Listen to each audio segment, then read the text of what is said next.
Before Marley, before reggae had a name, there was a voice that cried out across the seas.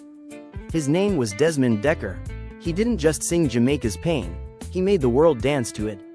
Seedling humble beginnings in Kingston, Desmond Adolphus Dekker was born in Kingston, Jamaica, on July 16, 1941. He grew up in St. Andrew Parish, raised in a devout Christian household. His early life was simple, filled with hymns, work, and discipline. But in the rhythm of street life, he found something else: ska. A new beat, fast, raw, and vibrant, born from American R&B and Jamaican swing. Desmond loved music. He sang in his church choir and wrote songs after work as a welder. Mike first steps into the studio. In the early 1960s, Jamaica's recording scene was exploding. Clement, Coxon, Dodd and Duke Reid were scouting new voices. But it was Leslie Kong, a local producer, who heard Desmond sing and took a chance.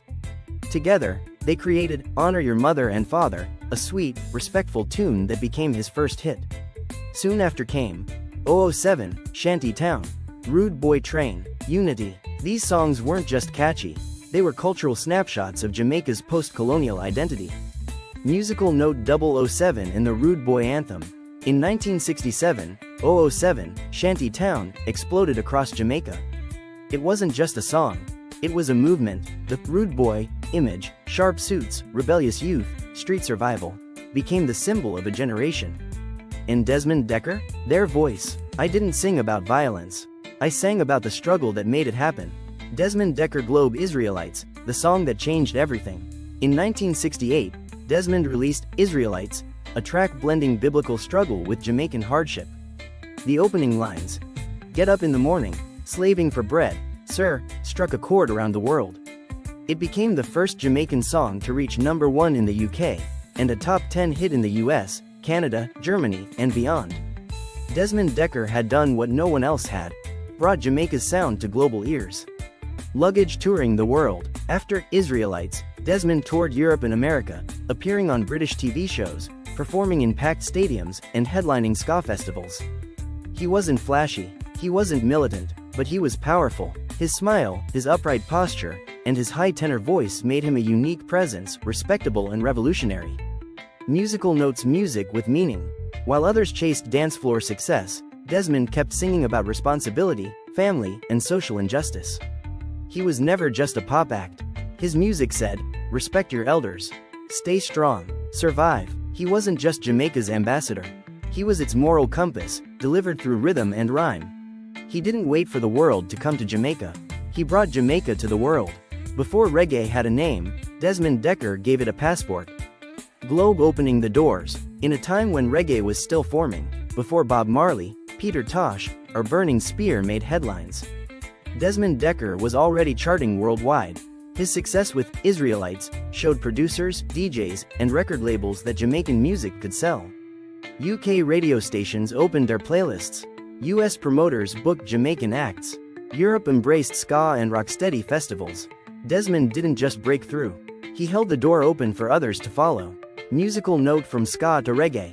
As Jamaican music evolved from ska to rocksteady, and eventually to reggae, Desmond evolved with it, gracefully. He never lost his identity.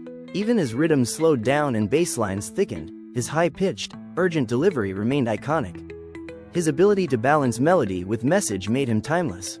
Some artists followed trends. Desmond Dekker followed truth, studio microphone still relevant, still respected. Into the 1980s and 1990s, Desmond remained active, touring Europe regularly. Re-recording classics, collaborating with ska revival bands in the UK and Japan. When two-tone and ska punk emerged, bands like The Specials, Madness, and The Beat cited Dekker as their blueprint. He became a bridge, connecting old-school Jamaican roots with new wave rebellion. He was ska's memory, reggae's conscience, and Jamaica's gentleman. Sports medal recognized and revered. Though not as globally famous as Bob Marley, Desmond Dekker's impact was undeniable. In 2003, he was awarded the Order of Distinction by the Jamaican government. He received lifetime honors from European music festivals. His music was featured in films, ads, and documentaries around the world. He never chased celebrity, he chased substance, and in doing so, he became immortal in sound. Dove a quiet farewell. Desmond Dekker passed away on May 25, 2006, at the age of 64, at his home in England. His funeral brought together musicians, diplomats, fans, and families from across generations and continents. They didn't cry to mourn him, they sang. His voice lived on in dancehall samples, ska revivals, reggae tributes, and every Jamaican who dared to tell their truth through music. Studio microphone final words. Desmond Dekker was not the loudest, not the most political, not the most famous. But he was the first to cross oceans, the first to enter foreign charts, the first to make the world turn its ear toward Jamaica. And even now, when a ska band takes the stage, or a rude boy steps into a dance hall, his echo is there. Israelites didn't just reach number 1. It reached hearts. 007 didn't just fight, he sang. And Desmond Dekker didn't just open the door, he became the hallway.